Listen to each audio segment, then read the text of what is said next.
He did not want to go about in Judea because the Jewish leaders were there looking for a way to kill him. But when the Jewish festival of tabernacles was near, Jesus' brothers said to him, "Leave Galilee and go to Judea, so that your disciples there may see the works you do. No one who wants to become a public figure acts in secret. Since you're doing these things, show yourself to the world." For even his own brothers did not believe in him. Therefore Jesus told them, My time is not yet here. For you, any time will do. The world cannot hate you, but it hates me because I testify that its works are evil. You go to the festival. I'm not going up to this festival because my time has not yet fully come. Having said this, he stayed in Galilee. However, after his brothers had left for the festival, he went also, not publicly, but in secret. Now at the festival, the Jewish leaders were watching for Jesus and asking, "Where is he?" Among the crowds, there was widespread whispering about him. Some said, "He's a good man." Others replied, No, he deceives the people. but no one would say anything publicly about him for fear of the leaders. Not until halfway through the festival did Jesus go up to the temple courts and begin to teach. The Jews there were amazed and asked, How did this man get such learning without having been taught? Jesus answered, My teaching is not my own. It comes from the one who sent me. Anyone who chooses to do the will of God will find out whether my teaching comes from God or whether I speak on my own. Whoever speaks on their own does so to gain personal glory. But he who seeks the glory of the one who sent him is a man of truth. There is nothing false about him. Has not Moses given you the law? Yet not one of you keeps the law. Why are you trying to kill me? You are demon-possessed. The crowd answered. Who is trying to kill you?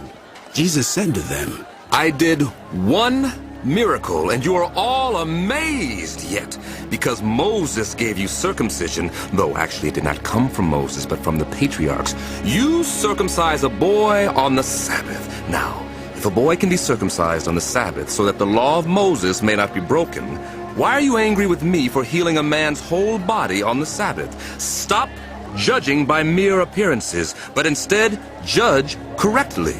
At that point, some of the people of Jerusalem began to ask, Isn't this the man they are trying to kill? Here he is speaking publicly, and they are not saying a word to him. Have the authorities really concluded that he is the Messiah? But we know where this man is from. When the Messiah comes, no one will know where he is from. Then Jesus, still teaching in the temple courts, cried out, Yes, you know me, and you know where I am from. I am not here on my own authority, but he who sent me is true. You do not know him, but I know him because I am from him, and he sent me. At this they tried to seize him, but no one laid a hand on him because his hour had not yet come. Still, many in the crowd put their faith in him. They said, When the Messiah comes, will he perform more signs than this man? The Pharisees heard the crowd whispering such things about him. Then the chief priests and the Pharisees sent temple guards to arrest him. Jesus said, I am with you for only a short time, and then I go to the one who sent me. You will look for me, but you will not find me, and where I am, you cannot come. The Jews said to one another, Where does this man intend to go that we cannot find him? Will he go where our people live scattered among the Greeks and teach the Greeks? What did he mean when he said, "You will look for me, but you will not find me"?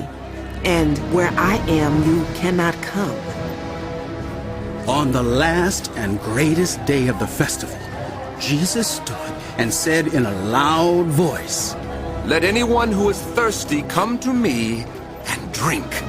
Whoever believes in me, as scriptures has said, rivers of living water will flow from within them. By this, he meant the Spirit, whom those who believed in him were later to receive. Up to that time, the Spirit had not been given since Jesus had not yet been glorified. On hearing his words, some of the people said, Surely this man is the prophet. others said, He is the Messiah. still others asked, How can the Messiah come from Galilee? Does not Scripture say that the Messiah will come from David's descendants and from Bethlehem, the town where David lived? Thus the people were divided because of Jesus. Some wanted to seize him, but no one laid a hand on him. Finally, the temple guards went back to the chief priests and the Pharisees, who asked them, Why didn't you bring him in? No one ever spoke the way this man does. The guards replied. You mean he has deceived you also? The Pharisees retorted. Have any of the rulers or of the Pharisees believed in him? No. But this mob that knows nothing of the law, there is a curse on them. Nicodemus, who had gone to Jesus earlier and who was one of their own number, asked, Does our law condemn a man without first hearing him to find out what he has been doing? They replied, Are you from Galilee too? Look into it, and you will find that a prophet does not come out of Galilee. Then they all went home. But Jesus went to the Mount of Olives.